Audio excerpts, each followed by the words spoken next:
تمہاری آنے والی نسلیں بھی بچ جائیں گی۔ صرف اس سرزمینوں پر ہی نہیں بلکہ تمہارا سامان پوری دنیا میں بکے گا۔ تو ساویلی کہتا ہے بیگندر ایک اچھا انتخاب ہے، ہم نے کونیا میں عثمان کے ساتھ جو کیا اس میں اس کا ہاتھ ہے۔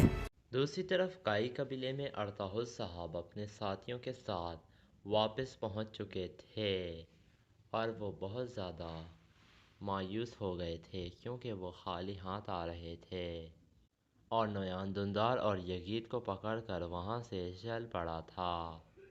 حلیمہ سلطان اور بانو ججک بھی باہر آ گئی تھیں اور حلیمہ ارطغرل کو اس حالت میں آتے ہوئے دیکھ کر کہتی ہے اللہ اللہ، یہ لوگ ایسے کیوں آ رہے ہیں؟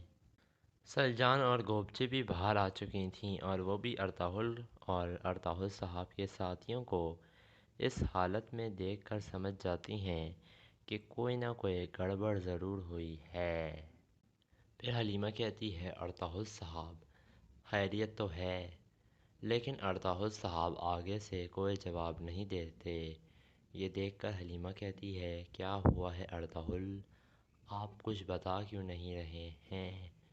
ارطغرل صاحب بہت مایوس تھے اور بہت غمگین بھی تھے اور ارطغرل صاحب کے ساتھی ترگت، دوان اور بمسی بھی بہت زیادہ اداس ہوتے ہیں۔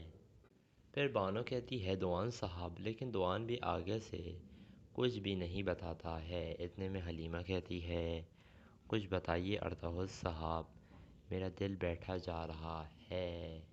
لیکن ارطغرل صاحب پھر کچھ نہیں بتاتے۔ یہ دیکھ کر حلیمہ کہتی ہے دوان بھائی، ترگت، بمسی، کوئی تو میری بات کا جواب دو۔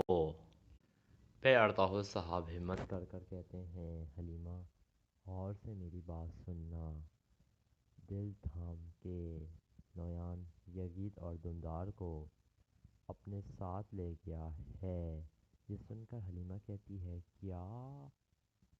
اور وہ بہت زیادہ رونے لگتی ہے کیونکہ اسے توقع نہیں تھی۔ پھر ارطغرل صاحب کہتے ہیں ہمیں دیر ہو گئی۔ حلیمہ کہتی ہے کیا دیر ہو گئی؟ یہ کہہ کر وہ اور زیادہ رونے لگتی ہے اور یزید یزید پکارنے لگتی ہے۔ اتنے میں حلیمہ کی طبیعت مزید خراب ہو جاتی ہے اور اسے چکر آنے لگتے ہیں۔ ارطغرل صاحب حلیمہ حلیمہ پکار رہے تھے لیکن حلیمہ سلطان اتنے میں بے ہوش ہو جاتی ہے۔ ارطغرل صاحب اسے اٹھا کر چل پڑتے ہیں اور کہتے ہیں فوراً ارطغرل صاحب کو بلا کر لاؤ۔ یہ کہہ کر وہ اندر کی طرف چل پڑتے ہیں۔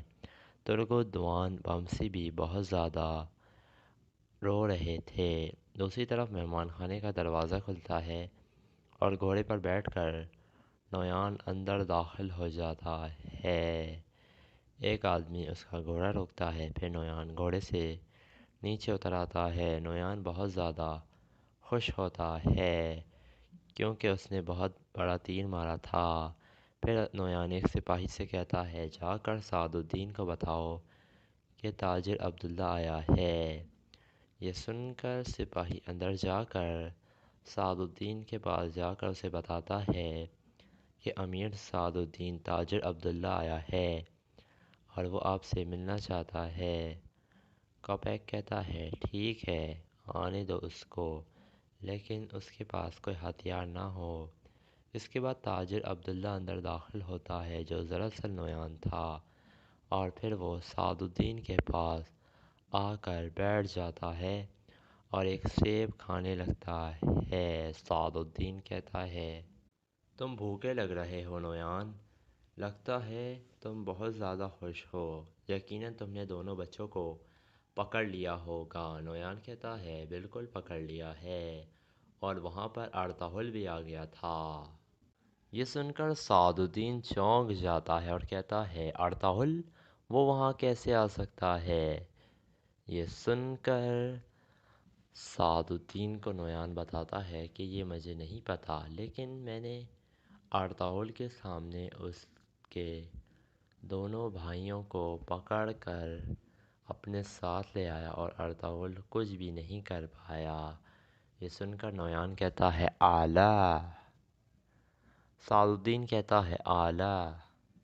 پھر سعد الدین کہتا ہے اب ارطغرل اپنی اہلیہ کو بھی منہ دکھانے کے قابل نہیں رہے گا، اور کیا وہ زندہ ہے دندار؟ نویان کہتا ہے تم دندار کا کیا کرو گے سعد الدین؟ یہ سن کر سعد الدین کوبیک کھڑا ہو جاتا ہے اور کہتا ہے دندار مجھے چاہیے نویان، وہ میرے لیے بہت زیادہ اہم ہے۔ یہ سن کر نویان کچھ غصے میں آ جاتا ہے۔ دوسری طرف قبیلے میں حلیمہ کی طبیعت خراب تھی اور وہ مسلسل یغیت یغیت پکار رہی تھی اور حکیم آرتک اس کا علاج کر رہا تھا۔ پھر ارطغرل اور حکیم آرتک ایک طرف آ جاتے ہیں اور ارطغرل کہتا ہے کوئی بھی بات مجھ سے چھپائیے گا مت آرتک بھائی، کیا کوئی پریشانی کی بات تو نہیں ہے نا؟ ارطغرل صاحب کو حکیم آرتک صاحب کہتے ہیں نہیں ارطغرل بھائی، بچے کو نقصان پہنچنے کا کوئی اندیشہ نہیں ہے، انشاءاللہ سارے کام خیریت سے ہو جائیں گے، آپ پریشان مت ہوں ارطغرل صاحب۔ ارطغرل صاحب بھی کہتے ہیں انشاءاللہ۔ مرکزی خیمے میں تودیکن اور سگرتکن موجود تھے۔ سگرتکن بہت غصے میں تھا اور وہ کہہ رہا تھا اس نویان کو میرے بھائیوں کو پکڑنے کا حساب چکانا ہوگا، اب میں اسے چھوڑوں گا نہیں۔ اتنے میں ارطغرل صاحب وہاں آ جاتے ہیں۔ یہ دیکھ کر سگرتکن آ جاتا ہے اور کہتا ہے حلیمہ کیسی ہے ارطغرل؟ ارطغرل صاحب کہتے ہیں وہ بہت تکلیف میں ہیں، ولادت کا وقت قریب آ گیا ہے۔ سگرتکن کہتا ہے اور اس سب کی وجہ وہی نویان ملعون ہے نا ارطغرل؟ کچھ پوچھ رہا ہوں میں ارطغرل، جواب دو مجھے۔ ارطغرل صاحب کہتے ہیں نویان یغیت اور دندار کی واپسی کو جانتا تھا، اسے پتا تھا کہ وہ قبیلے واپس آ رہے ہیں۔ یہ سن کر تودیکن کہتا ہے تو آپ کو کیا لگتا ہے ارطغرل بھائی کہ نویان کو خبر کیسے پہنچی؟ ارطغرل صاحب کہتے ہیں ظاہر ہے کہ کسی نے یہیں سے نویان کو بتایا ہے۔ یہ سن کر سگرتکن غصے میں آ گیا تھا اور وہ کہہ رہا تھا جس کسی نے بھی یہ کیا ہے میں اسے ڈھونڈ نکالوں گا اور اپنے ہاتھوں سے سزا دوں گا۔ یہ کہہ کر سگرتکن جانے لگتا ہے تو تودیکن اور ارطغرل صاحب سگرتکن کو روکتے ہیں اور کہتے ہیں بھائی حوصلے سے کام لیں۔ سگرتکن کہتا ہے میرا چھوٹا بھائی اس کے قبضے میں ہے، میں کیسے آرام سے بیٹھ سکتا ہوں؟ میں نویان کو جانتا ہوں، وہ میرے بھائی دندار کو مار دے گا۔ ارطغرل صاحب کہتے ہیں اگر اس نے یہی کرنا ہوتا تو وہ نویان کو ادھر ہی مار دیتا۔ سگرتکن کہتا ہے تم اتنے یقین سے کیسے کہہ سکتے ہو ارطغرل؟ جواب دو مجھے۔ ارطغرل صاحب کہتے ہیں یقیناً اس کا کوئی اور منصوبہ ہے۔ یہ سن کر ارطغرل کا بھائی سگرتکن کہتا ہے دعا ہے ارطغرل کہ تم اس دفعہ پھر صحیح ثابت ہو جاؤ۔ دوسری طرف نویان کہہ رہا تھا تم جانتے ہو سعد الدین کہ میں یہاں کیوں آیا ہوں؟ میں تمہارے لیے شہزادہ لے آیا ہوں، دندار میرا ہے، یہ اس کی آخری رات ہے، کل قبیلے اس کی لاش جائے گی۔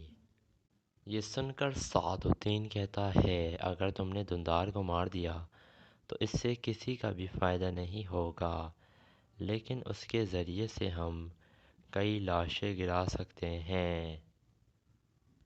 یہ سن کر نویان غصے سے کھڑا ہو جاتا ہے اور کہتا ہے میں نالد بھیجتا ہوں تمہاری عقل پر سعد الدین، آخر تم اب چاہتے کیا ہو؟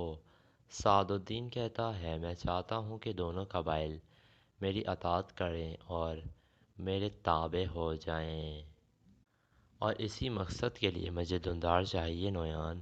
نویان کہتا ہے تم اور تمہاری حاکمیت دونوں کی دونوں جہنم میں جائیں سعد الدین، تمہاری چالوں سے میں تنگ آ چکا ہوں نویان۔ نویان کو سعد الدین کہتا ہے اگر تم انتقام لینا چاہتے ہو تو عقل سے کام لینا پڑے گا اور تحمل کا مظاہرہ کرنا پڑے گا نویان۔ اگر میں تمہیں نہ بتاتا تو تمہیں ان بچوں کے آنے کا پتہ بھی نہیں چلتا اور تم ابھی تک اپنا انتقام لینے کے بارے میں ہی سوچ رہے ہوتے۔ تم میری وجہ سے ان بچوں تک پہنچے ہو اور تمہاری منزل تک بھی میں ہی تمہیں پہنچاؤں گا۔ یہ سن کر نویان سوچ میں پڑ جاتا ہے۔ دراصل سعد الدین کا منصوبہ یہ تھا کہ وہ دندار کو نویان سے لے کر خود سگرتکن کے حوالے کرے گا اور پھر سگرتکن کو بتائے گا کہ میں نے تمہارے بھائی کو منگولوں سے چھڑوا لیا ہے، تاکہ سگرتکن اس کا چمچہ بن جائے اور سگرتکن کو وہ ارطغرل کے خلاف کرے گا تاکہ یہ دونوں بھائی آپس میں ہی لڑ پڑیں۔ لیکن ارطغرل صاحب اس کے سارے منصوبوں سے واقف تھے اور انہیں پتہ تھا کہ سعد الدین کسی قسم کی بھی حرکت کر سکتا ہے۔ دوسری طرف کائی قبیلے میں ارطغرل صاحب بہت پریشان تھے۔ اتنے میں ترگت آ جاتا ہے اور کہتا ہے آپ نے یاد کیا تھا بھائی۔ ارطغرل صاحب کہتے ہیں گائیگلی کی طرف جانا ہے ترگت، وہ نویان کی ٹھکانے کی تلاش میں ہے، تمہیں ہر حالت میں اسے ڈھونڈنا ہے۔ ترگت کہتا ہے جو آپ کا حکم ارطغرل بھائی۔ پھر وہ وہاں سے چلا جاتا ہے۔ پھر ارطغرل صاحب سگرتکن سے کہتے ہیں بھائی جنگل ہو یا کوئی بھی دنیا کا کونا، ہمارے سپاہی ہر جگہ تلاش کریں گے۔ تودیکن کہتا ہے ارطغرل بھائی آپ حلیمہ سلطان کے ساتھ رہیں، ہم سنبھال لیں گے۔ یہ سن کر سگرتکن کہتا ہے تودیکن سردار صحیح کہہ رہے ہیں ارطغرل۔ پھر ارطغرل صاحب رضامند ہو جاتے ہیں۔ پھر تودیکن کہتا ہے سگرتکن بھائی سارے سپاہیوں کو متحد کر دیں اور انہیں کہیں کہ تلاش کریں آپ کے بھائی کو۔ سگرتکن کہتا ہے دن ہو یا رات ہم انہیں ہر جگہ تلاش کریں گے اور ہم اپنی آخری حد تک جائیں گے۔ پھر تودیکن اور سگرتکن وہاں سے چلے جاتے ہیں اور ارطغرل صاحب بہت زیادہ پریشان تھے۔ اتنے میں حکیم ارطغرل آ جاتا ہے اور کہتا ہے اب سے حلیمہ سلطان دائیوں کے حوالے ہے۔ ارطغرل صاحب پوچھتے ہیں ولادت کب تک ممکن ہے؟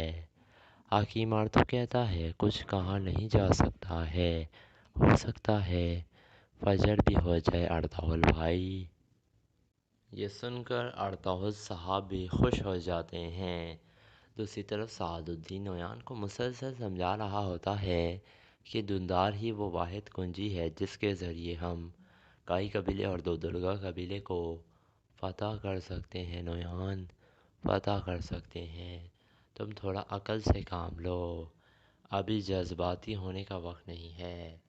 جب تم دندار مجھے دو گے تب ہی تم اپنے دربے تک پہنچ سکو گے۔ نویان غصے میں تھا۔ پھر سعد الدین کہتا ہے سلطان کے 3 دشمن ترک قبائل کو میں نے پیغام بھجوا دیا ہے، وہ شہزادے کے ملنے پر بہت خوش ہیں اور وہ اس سے ملاقات کرنا چاہتے ہیں اور تمہیں نویان شہزادے کو سلطان بننے پر آمادہ کرنا ہوگا، پھر ہی ہم منگولوں کے ساتھ مل جائیں گے اور ہم اپنے مقصد میں کامیاب ہو سکیں گے کہ سعد الدین جو ہے اپنے خلاف کسی کو بھی کھڑے نہیں ہونے دیتا ہے۔ دراصل سعد الدین یہ چاہتا تھا کہ وہ حلیمہ کے بھائی شہزادہ یزید کو سلطان بنوائے اور پھر ارطغرل کو جا کر کہے کہ تمہارا سالہ جو ہے وہ غدار ہے اور اس نے ہماری ریاست کے خلاف بغاوت کی ہے اور وہ ارطغرل سے انتقام لینا چاہتا تھا، اسی لیے سعد الدین اس طرح کی حرکتیں کر رہا ہوتا ہے۔ پھر نویان کچھ دیر سوچنے کے بعد کہتا ہے گونجا گل میرے ساتھ جائے گی؟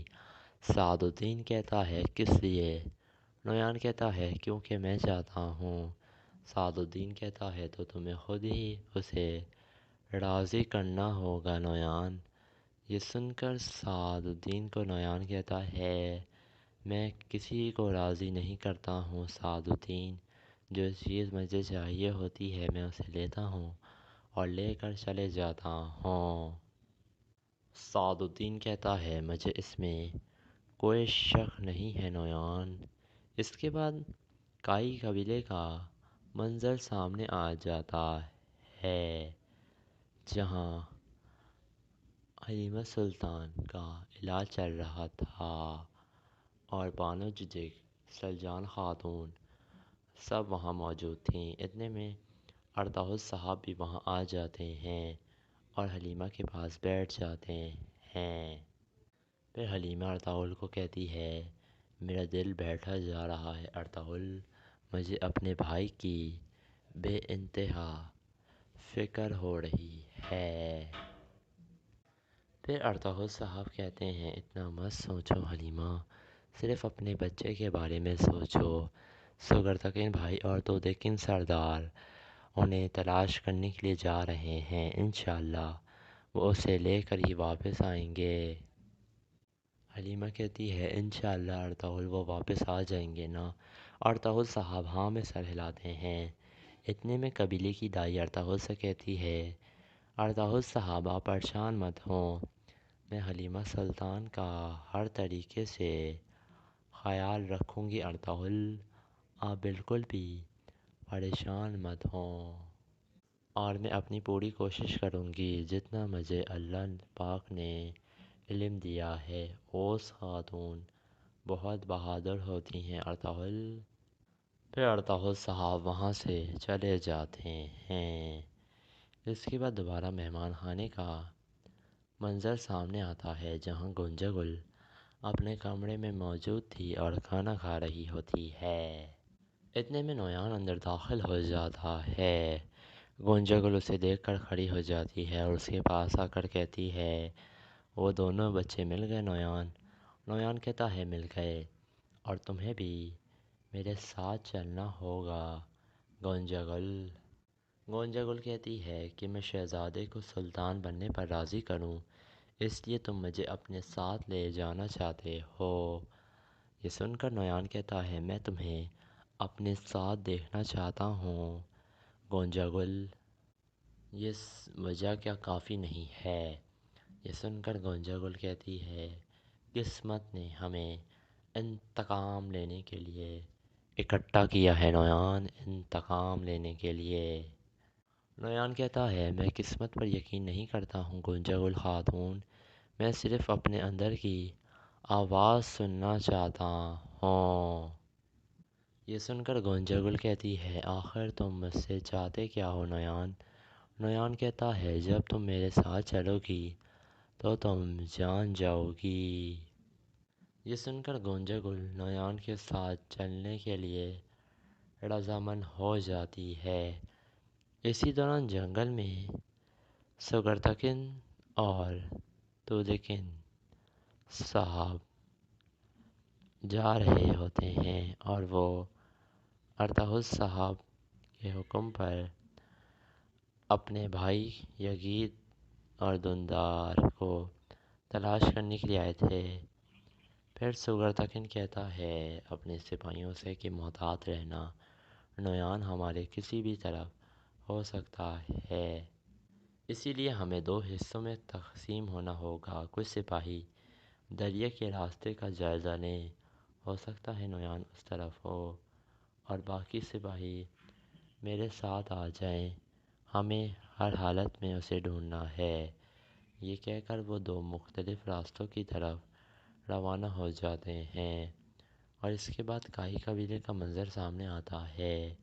حلیمہ سلطان کو چہل قدمی کرائی جا رہی تھی۔ اتنے میں حلیمہ کی طبیعت خراب ہو جاتی ہے۔ سلجان کہتی ہے حلیمہ تمہاری طبیعت ٹھیک تو ہے نا؟ پھر سارے ڈاکٹر حلیمہ سلطان کو بٹھا دیتے ہیں، اور سب بھی بہت زیادہ خوش ہو گئے تھے۔ باہر ارطغرل صاحب پریشان تھے اور مسلسل ٹہل رہے تھے۔ اتنے میں سیلجان مسکراتی بھی وہاں آ جاتی ہے۔ ارطغرل صاحب کہتے ہیں، اب کیا حال ہے سیلجان خاتون؟ سیلجان کہتی ہے، آپ کا شہزادہ آنے ہی والا ہے ارطغرل صاحب، تھوڑا انتظار کیجیے۔ پھر سیلجان یہ کہہ کر واپس چلی جاتی ہے۔ حکیم آرتو کہتا ہے، انشاءاللہ ارطغرل بھائی، آپ کا بچہ اور حلیمہ سلطان صحت یاب ہو کر آپ کے ساتھ ہوں گے۔